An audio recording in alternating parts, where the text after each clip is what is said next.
Hi guys, Mami ng kusina, nandito na naman at ewan ko na lang, ang aking buhok ay nag-brown. Brown naman, nagkulay ako. Ito yung ano niya. Dapat ano siya, yung dark brown kaso ewan ko ba ba't may kulay.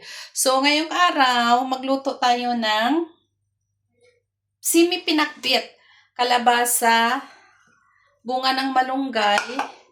Ayan, may talong, may okra, may ampalaya. Tapos, dahil syempre nang hinayang ako dito sa malunggay na dahon, ayan, sinama ko na lang din. At ang sahog natin ay bagoong. So, meron tayong kamatis, sibuyas, at saka bawang. Start na natin. So, ayan na, nailagay na natin ang ating sibuyas, bawang, at saka kamatis. Ayan. Tapos, ilalagay natin maya-maya ang ating bagoong balayan. So, ganyan ako the way magluto ng gulay. Ilalagay ko na pala ang ating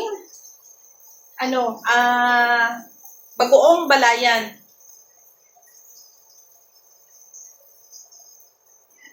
Ginigisa ko siya dito bago ko ilagay ang ating mga gulay.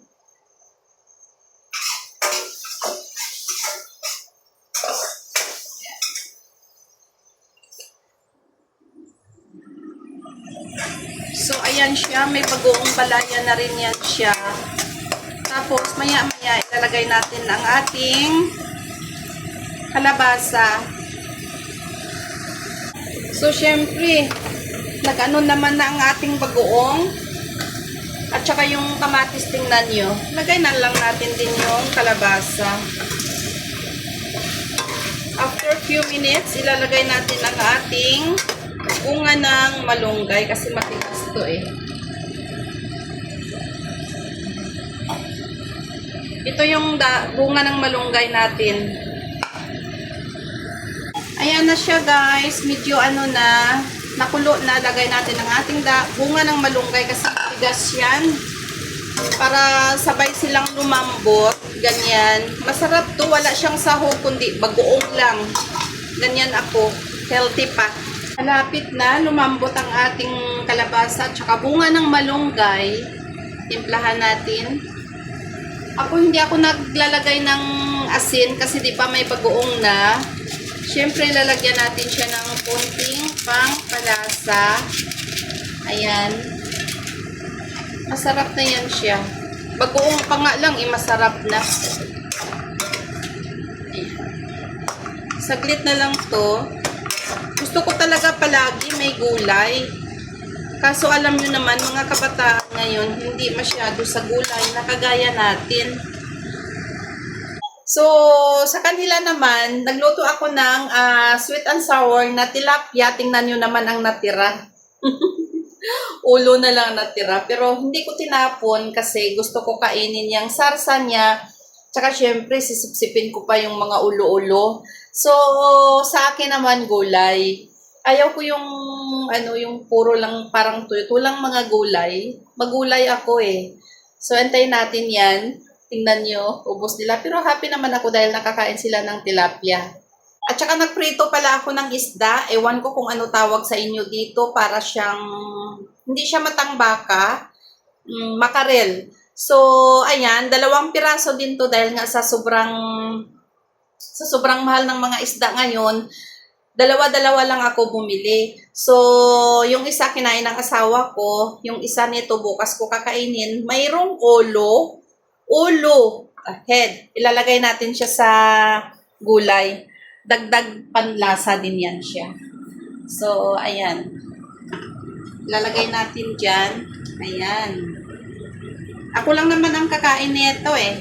So, ito siya, itatabi natin siya para bukas. Takpan natin. Lagay na natin ang ating talong, okra, at saka ampalaya. So, ayan siya. Hintayin lang natin. Siguro mga ilang minuto, luto na yan siya. So, ayan, luto ng ating gulay. Ay, meron pala akong hindi ilalagay kasi sinilip ako ng asawa ko. Sabi niya, Huwag mo nang ilagay ang ang malunggay kasi pakbit na yan eh. So masisira siya.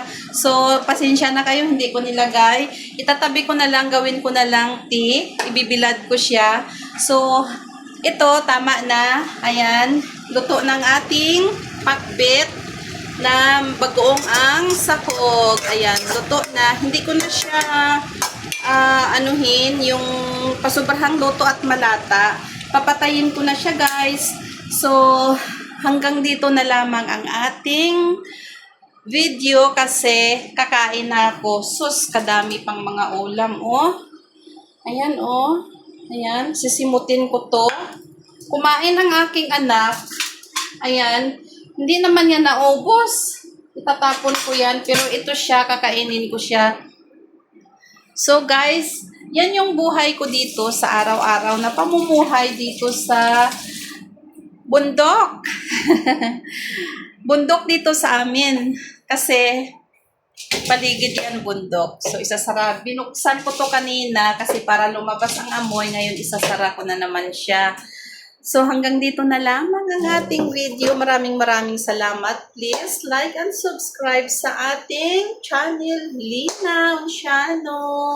Bye-bye!